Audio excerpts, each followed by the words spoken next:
साहिब गुरु रामदास पातशाह राग गुजरी के अंदर फरमाइन था, राग गुजरी महला चौथा।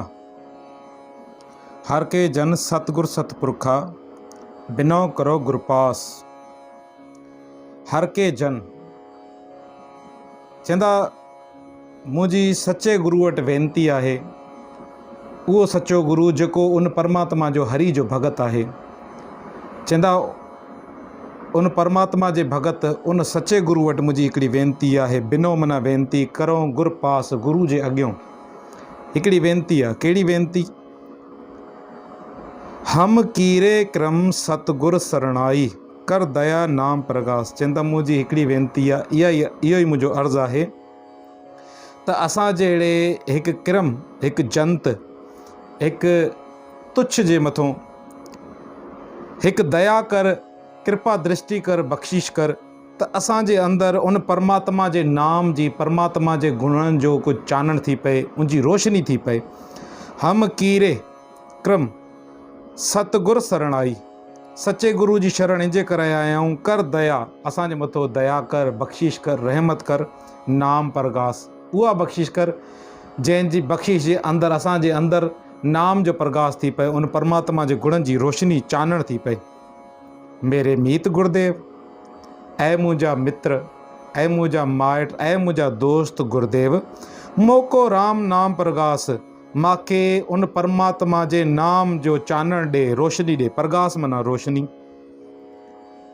चंदा गुरमत नाम मेरा प्राण सखाई हर कीरत हमरी रह रास।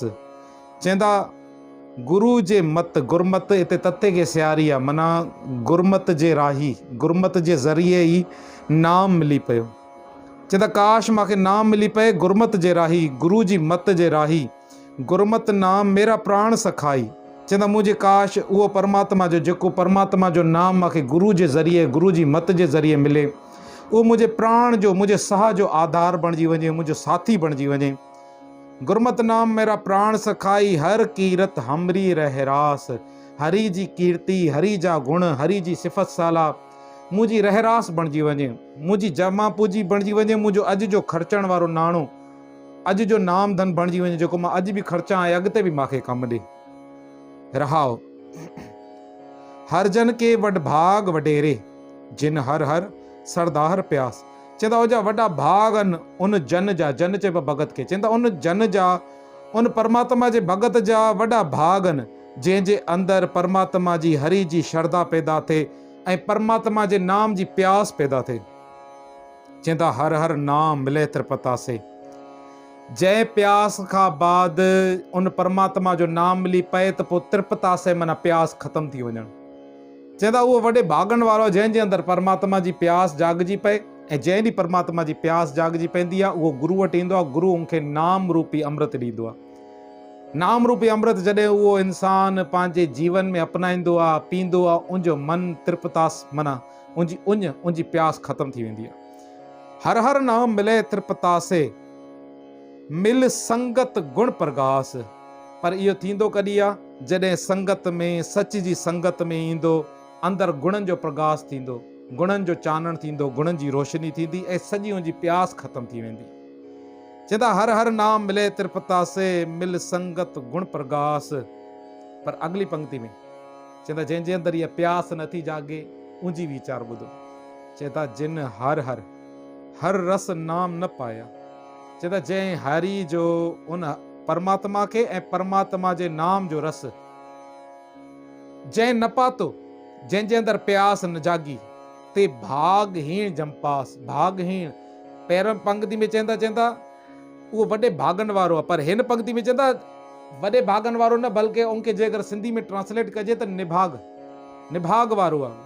उहो निभाग आहे जंहिंजे अंदरि परमात्मा जी प्यास न जागी। चवंदा ते भागहीण जंपास। उहो विकारनि जे चुंगल में फासी पवंदो, विकारनि जे पंजे में फासी पवंदो। जंपास जमन जे फास में अची वेंदो। केरु? जंहिंजे अंदरि परमात्मा जे नाम जी, परमात्मा जी प्यास न जागी, उन सां मिलण जी तांग न जागी। चवंदा जो सतगुरु शरण संगत नहीं आहे।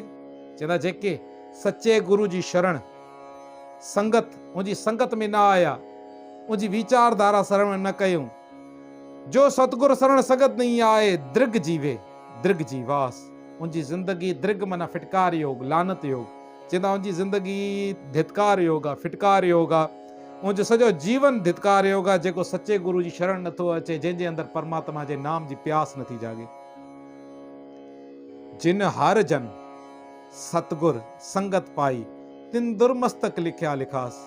चवंदा उन पंहिंजे मस्तक ते दुर कोई बाग लिखाए छॾिया, भाव शुरूआत कोई बाग लिखाए छॾिया।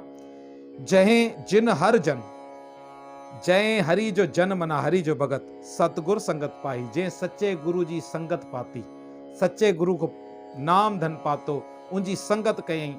तिन दुर्मस्तक लिखिया लिखास। दुर हिकिड़ो मञियो वेंदो आहे त शायदि पैदा थियण खां अॻु में दुरो हिकिड़ो, पर परमात्मा जी पूरी दरगाह आहे, हर जगह ते परमात्मा विराजमान आहे। इंजे करे पैदा थियण खां अॻु में गुरु इहो बि चए थो इंसान तूं तेसि ताईं पैदा न आहे थियो, गुरबाणी एतिरो बि चए थी तेसि ताईं तूं पैदा न आहे थियो जेसि ताईं तूं गुरु सां न आहे मिलियो। जंहिं ॾींहुं तूं सचे गुरु सां मिले न, तुंहिंजो नओं जनम थियो, तुंहिंजी करणी में फ़र्क़ु अची वियो, तुंहिंजो नओं जनम थियो। जीअं इतिहास में गुरु नानक देव महाराज जे वक़्तु सॼण ठग, पहिरियों में उनखे ठग जे नाले सां सुञाणंदा वञनि, उनजी सुञाणप ठग हूंदी आहे, पर जंहिं महिल गुरु नानक देव महाराज सां मुलाक़ात थिए थी, उनजी कृपा दृष्टि थिए थी, पोइ खां बाद उहो सॼण बि संत बणिजी थो वञे, भाउ खे नओं जनम मिली थो वञे जेको संत वारो जनम आहे। चवंदा दुर माना शुरूआत कोई तिन दुर्मस्तक लिखिया लिखास। चवंदा गुरु सां मिलजी करे तूं शुरूआत कोई पंहिंजे मस्तक ते भाग लिखाए छॾियो, जंहिं पंहिंजे अंदरि सत संगत पैदा कई, पंहिंजे अंदरि गुणनि जी प्यास पैदा कई, गुणनि जी तांग पैदा कई। धन धन सत संगत। चवंदा धन आहे छा? सच जी संगत, गुरु जी संगत, साथ संगत। धन धन सत संगत छाका धन आहे? चवंदा जित हर रस पाया। जंहिंजे मिलण सां, जंहिं संगत जे अंदरि उन हरि जे प्यार जो रस, उनजे नाम जो रस, उनजे गुणनि जो रस प्राप्त थिए थो। मिलजन नानक नाम प्रगास। जंहिं संगत में वेही करे नाम जी रोशनी थिए अंदरि में, उनजे परमात्मा जे गुणनि जो चानण थिए। हे नानक काश इहा सत्संगत धन धन सत्संगत, उहा धन आहे सत्संगत। जित हर रस पाया, जंहिंजे अंदरि वेही करे हरि जो रस प्राप्त थिए, हरि जा गुण प्राप्त थियनि। मिलजन नानक नाम प्रगास, जंहिंजे मिलण सां अंदरि में नाम जो प्रगास।